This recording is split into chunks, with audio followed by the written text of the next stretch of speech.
Hello guys, DN Gaming here. So I'm starting up a YouTube channel to post some Yu-Gi-Oh and Pokemon content. So I'm going to be posting a lot of Yu-Gi locals and a lot of Yu-Gi-Oh deck profiles. So for our first video, we're going to have one of a dear friend of mine, Ruben. He's going to show you what he used to top 32 at the most recent remote YCS. Stay tuned and check me out on Twitch, where I'll be posting and streaming a lot of Yu-Gi-Oh! And Pokemon content at DN_Magician3. And yeah, let's get to the profile. Hello everybody, DN Gaming here, and we have Ruben, Penaranda. And what did you do at the remote YCS? I got top 32 playing Virtual World featuring Brave and Fiber cards. Oh, that's a lot of stuff. All right, let's see it. So, best field center in the game. Obviously, the best cards in Yu-Gi-Oh! Right now, the 6 Brave cards. These cards are broken, and then the 3 bricks. You have to play this card. You don't want to play more than one of this because this card's just awful to draw, I think. I mean, if you're playing the base deck, I guess. And then Griffin is just like an engine requirement, but it's not terrible because at least it's an extender and it's level 7, so you'll see it helps make Baron, like in every deck that plays Brave cards. Then the best card in my deck, specifically E-Telly. So this card by itself is full combo, and this card lets me scythe my opponent with Chuche, and I have a Baron as well. So this plus any other like extender in my deck allows me to play through more disruption. So I wanted to play this deck specifically since the PK deck can't really scythe off of just one card consistently. And with 2 cards, it can't scythe with a negate, and my deck can if I open any of the Brave cards with E-Telly or any of the Brave cards with any of my other extenders that go into the Fiber package, which were the Punk cards. So I played 3 Foxy, because this is just E-Telly discarding a card, and then play 2 Almond, because this is the one you want to summon off of Foxy, and then the one you search off of Almond, actually, if you already use Foxy, is going to be Ogre Dance, and people are playing the Madam Spider instead, but I like this one, so even if you have to normal summon Almond, you can go Almond, or you can go Foxy, summon Almond, Almond, search, Ogre Dance, search the other Almond, and then you can still make Fiber. So I thought that was really important, and then that left me 10 full card combos with the 9 Brave cards, then VW cards, played 3 Lulu, best one, and then these ratios are going to be really weird, but 2 Gigi, 2 Lao, 1 Lily, 1 Nyan. So what we found out during testing is like drawing these really doesn't like do anything, and Lulu's obviously the best one, so you're going to max out on it, but we couldn't like cut all of them to 2 because you really wanted to see multiple of them like past turn 1. You wanted to be able to play like in the grind. That's why I chose like to play the Virtual World engine, because it was a lot more resilient when I got hand trapped and able to give me a better turn 2 play. I wanted to only play 1 Lala because it really is bad to draw, but you need a second one in your deck so you can search it after turn 1, especially if you can't resolve Gigi. And then Lily is just literally does nothing. The only reason it's in the deck is because if you open Lulu, you can search it off Cupid Pitch. And then only 1 9 because there's no desires and you don't want to draw it. You just want to send it when you have an extra VW name and you can get to Lily.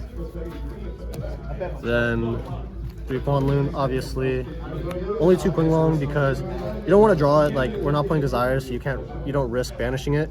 If you do draw it, it's okay because a lot of your cards inherently get it to the graveyard, so you still get like the added effect of searching, and you don't really need to resolve the search all the time, because if you combo and you get to a Virtual World name and then like through Lulu, and then you have the Qinglong that you discarded earlier, so you're still getting to 2 Virtual World names, which is really strong, and Chucha access, so you don't always get access to multiple names, but you only need to resolve 2 in your combo to win. And then only 2 Chucha. I didn't play Schwanwu because it's not necessary, it's win more. I didn't want to play an extra brick, and these were like the minimum engine requirements to play the VW cards. Like, you don't want to brick on them, and that was the issue like the deck always had, and it didn't have a way to start with just 1 card. So I figured this was the best way to do it. And then you have the best card of the format, Scythe, because it just says no.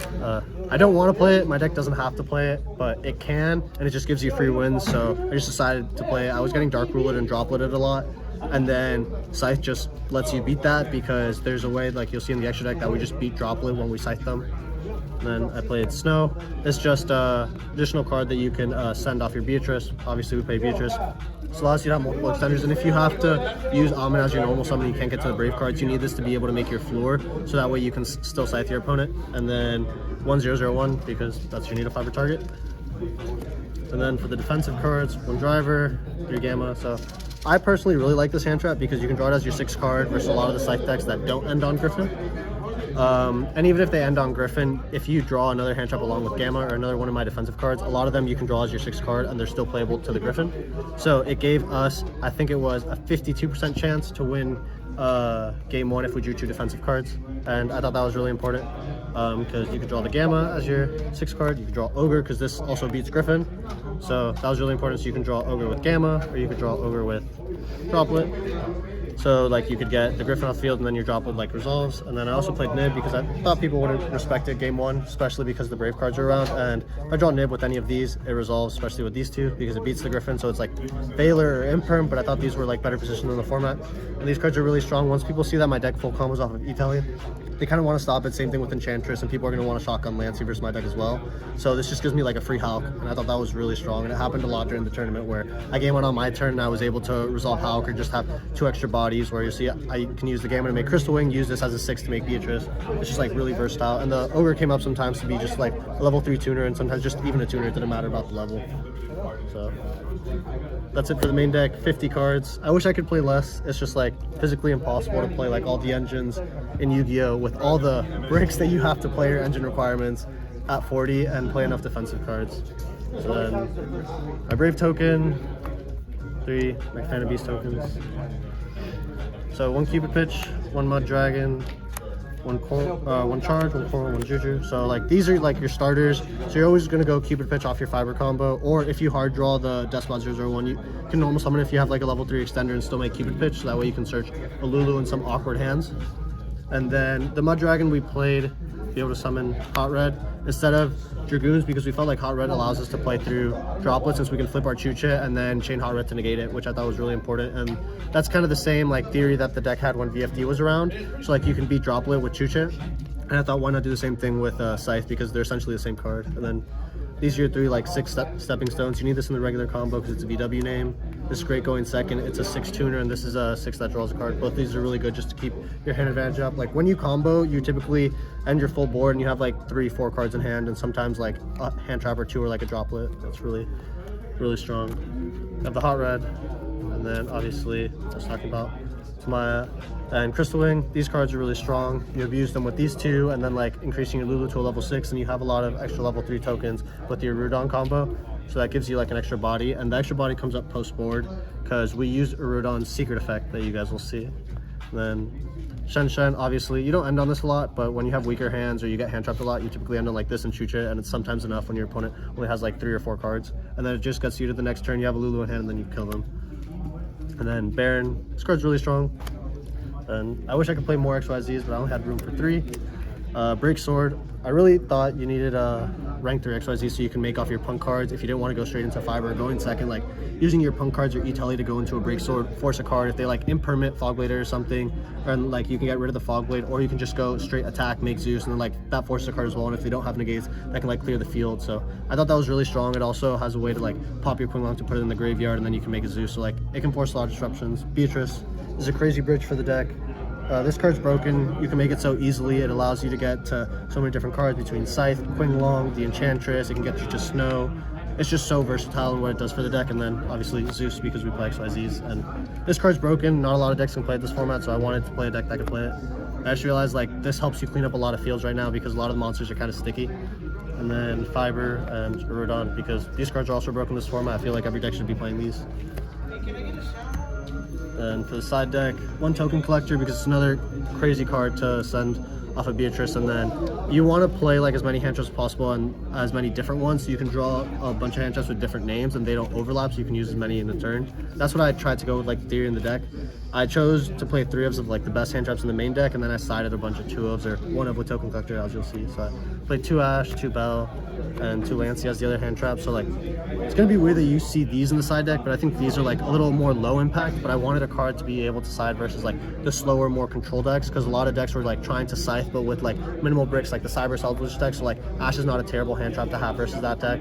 And then just because if they don't open their Scythe combo, you can use Ash to stop like their traps or they'll just card. Same thing with Bell. Like these 2 were also good versus the Prank Kid deck, especially this one, because if they don't open the right, or if they just open Fateful, like this can stop the Doodle and it's really big. And this is also great versus the Prank Kid deck. And then 2 Lancey because you can search it, and it's like it's all right in the format. It's not crazy. Like the more I think about it, the worse I think this card actually is. It's like you want to shotgun it, and then like you shotgun it, your opponent can play around it, and if you hold it, like your opponent can just activate Enchantress, and then like the Lancey doesn't do anything, so it's like really bad. I kind of regret playing this. I probably should have been Droll. I cut Droll last minute, but it was fine. Like, yeah, it could have been Droll.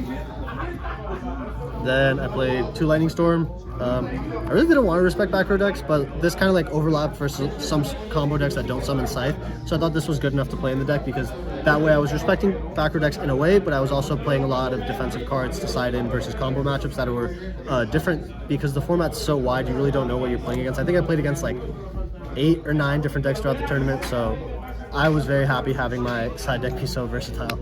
And then these were 3 more Beatrice targets, so post board, the game plan is to get to these along with Scythe. So if you play versus a trap deck, you Beatrice, send Red Reboot, and then use a Rude on effect to add back the Red Reboot. If you play versus the combo decks, you send either one of these, and then you literally just win. Like, you send Anti-Spell versus the decks that play the Brave cards, and then you send Summon Limit versus the decks that don't play the Brave cards, and then both of them just like win if you can like resolve that. So it beats the Droplets, it beats the Dark Rulers, it beats a lot of people aren't playing like Cosmic versus my deck. It beats like Call by the Grave Pro. Like, I thought these were just like really impactful, and like even if I got hand trapped and like just to go like Beatrice or Rudon out of this back and like through Lancey or through Droll, I just thought that was really impactful, because I thought a lot of people would be playing those cards since they're turn enders, and the format wasn't really like, it's not solved yet, so people really don't know what to play, and that's why I like thought these would be really good. And then I have 3 more cards on the side deck. It was another defensive card that we played for the combo matchups. I don't want to share it yet, but it was really good when I drew it. That's all I'm going to say about it. Do you think we can see the Italy combo? Yeah, I can do a little combo really quickly. Let's see. So, start with Italy. Summon Amen, use its effect. So if you don't want to discard any cards, you go ahead and add Ogre Dance, Ogre, search Amen, summon Amen. Then you turn these 2, then you summon Fiber. Then the Fiber is going to go ahead and summon your 001. And then this is like kind of standard. You see this in almost every deck, this format. And then we do the Erudon, summon our 3 tokens. So, and this is where like our combo is different. So we turn those 2. We go into Cupid Pitch, and Cupid Pitch is gonna go down a level, so you can make it level 6. And then the good part about this is you can technically burn your opponent in time. Since you pay off of Amen, this allows you to at least go even. And sometimes you can just make a bigger monster so you can burn them for more, because Cupid Pitch burns depending on the level of the monster you summon. So I thought that was really big. So now I use Cupid Pitch effect, search for the Lulu. Use Lulu effect. Now Lulu sends Qinglong. I'll add Chuche. So once you're here, you're gonna want to turn these 2. If you don't have any other card to discard, you're gonna go into Charge Warrior, draw a random card. Let's just give ourselves, where's the driver? We're gonna draw driver, use Qinglong effect. Qinglong effect, there you go. Slava. Discard. I'm gonna use Slava effect.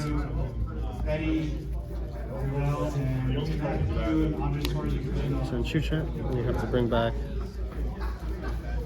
your Lulu. And here, over to these 2. Make your Beatrice. Now, set your Enchantress. You're gonna banish your Enchantress. It's gonna search you right. You're gonna activate right. It's gonna summon a level 4 token. Then you're gonna use Chucha, making Lulu a level 6. You're gonna sink these 2. Well, you have the Fateful on the field as well, and you get to also search Draco back when you summon the floor. So then this will be your hand, and then you can use Fateful again, so you can just drop another Enchantress in the graveyard for next turn. And then your set Chucha. You have this in hand. So this is just stuff done off of 1 card, so you're gonna have 4 other cards in hand, which they could be hand traps, they could be extenders, and like the extenders allow you to end on more cards. So the typical ending board that this deck was doing is you're ending like this, this, and this. This was the goal.